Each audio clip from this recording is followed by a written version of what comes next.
చాలా మందికి YouTube create app లో ఇలాంటి ప్రాబ్లం వస్తుంది. ఈ ప్రాబ్లం ఎందుకు వస్తుందో, ఏఐ స్టోరీస్ ఎలా క్రియేట్ చేయాలో ఈ వీడియోలో చెప్తాను. వీడియోని స్కిప్ చేయకుండా ఎండ్ వరకు చూడండి, అప్పుడే మీకు అర్థమవుతుంది. ముందుగా ఏఐ స్టోరీ చేయాలనుకునే వాళ్ళకి ముందుగా చాట్ జీపీటీలోకి వెళ్ళండి. మీకు నచ్చిన స్టోరీని అడగండి. నేనైతే ఇప్పుడు చాట్ జీపీటీలోకి వెళ్లి కుందేలు పావురం కథ చెప్పు అని పెడుతున్నా చూడండి. స్టోరీ అయితే వచ్చేసింది. ఇప్పుడు ఈ స్టోరీకి తగ్గట్టు ఫోటోస్ అయితే క్రియేట్ చేయాలి మనం. అదే స్టోరీని ముందుగా చాట్ జీపీటీలోకి వెళ్లి ఫస్ట్ లైన్ తీసుకోండి. ఒక అందమైన అడవిలో తెల్లని పావురం ఉన్నట్టు అని పెట్టి ఇమేజ్ క్రియేట్ చేయని పెట్టండి. చూడండి, దానికి తగ్గట్టు ఇమేజ్ అయితే క్రియేట్ చేస్తుంది. హెచ్డీగా అయితే వచ్చింది. ఇప్పుడు ఇదే ఫోటోని తీసుకుని యూట్యూబ్ క్రియేట్ యాప్ లోకి వెళ్ళండి. అక్కడ క్రియేట్ ప్రాజెక్ట్ అని ఉంది కదా, దాని మీద క్లిక్ చేసి అప్లోడ్ ఇమేజ్ మీద క్లిక్ చేసి అదే ఇమేజ్ ని సెలెక్ట్ చేసుకోండి. ఇక్కడ ఒక పెద్ద అడవిలో ఒక కుందేలు నడుస్తున్నట్టు అని టైప్ చేసి మీకు ఎలా కావాలంటే అలా పెట్టుకోండి, నో ప్రాబ్లం. ఇక్కడ జనరేట్ మీద క్లిక్ చేసి వదిలేయండి. అదే 4-5 సెకండ్స్ లో మీకు వీడియో వచ్చేస్తుంది.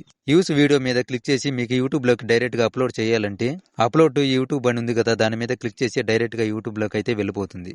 ఎక్స్పోర్ట్ ఉంది కదా, దాని మీద క్లిక్ చేసి డైరెక్ట్ గా గ్యాలరీలోకి అయితే వచ్చేస్తుంది. అలా కాకుండా మీకు వీడియోని ఇంకా బాగా ఎడిట్ చేసుకోవాలంటే కింద ఉన్నాయి కదా ఆప్షన్స్, ఇక్కడ కూడా చేసుకోవచ్చు. ఇలా కథకు తగ్గట్టు స్టోరీస్ చేసుకుని మీ ఛానల్లో పెట్టుకుంటే వ్యూస్ కూడా బాగా వస్తాయి. ఇంకోటి మెయిన్ టాపిక్ ఏంటంటే చాలా మందికి ఇలాంటి ప్రాబ్లం వస్తుంది. అలా ఎందుకు వస్తుందంటే మీ మొబైల్ ప్రాబ్లం లేకుంటే యాప్ ప్రాబ్లం అని అసలు అనుకోకండి. ప్రతి ఒక్కరికి ఇలాంటి ప్రాబ్లం అయితే వస్తుంది. ఈ యాప్ లో బ్లడ్ కనబడే ఫోటోస్ గానీ, చిన్నపిల్లల ఫోటోస్ గానీ డేంజర్ లో ఉన్నట్టు క్రియేట్ చేసేటప్పుడు వస్తుంది. డైరెక్ట్ గా అయితే చూపిస్తాను చూడండి. ఇక్కడ ఒక ఇమేజ్ అయితే సెలెక్ట్ చేసుకున్నా. ఈ ఫోటోని వేటగాడు బాణంతో వేసినట్టయితే కావాలి. ఇమేజ్ అయితే సెలెక్ట్ చేసుకుని ఇక్కడ జింకకి బాణం తగిలి కింద పడినట్టయితే టైప్ చేసిన వీడియో అయితే అసలు రాదు. ఎందుకంటే ఆ ఫోటోలో బ్లడ్ వచ్చినట్టు ఉంది కదా, అందుకే వీడియో రాదు. మీకు ఇలా వస్తే వేరే ఇమేజ్ తో అయితే ట్రై చేయండి, పక్కా అయితే వర్క్ అవుతుంది. ఇలా స్టోరీ క్రియేట్ చేసుకుని క్యాప్ కట్ లో అయితే వాయిస్ ఎలా ఇవ్వాలో అనేది నెక్స్ట్ వీడియోలో చెప్తాను.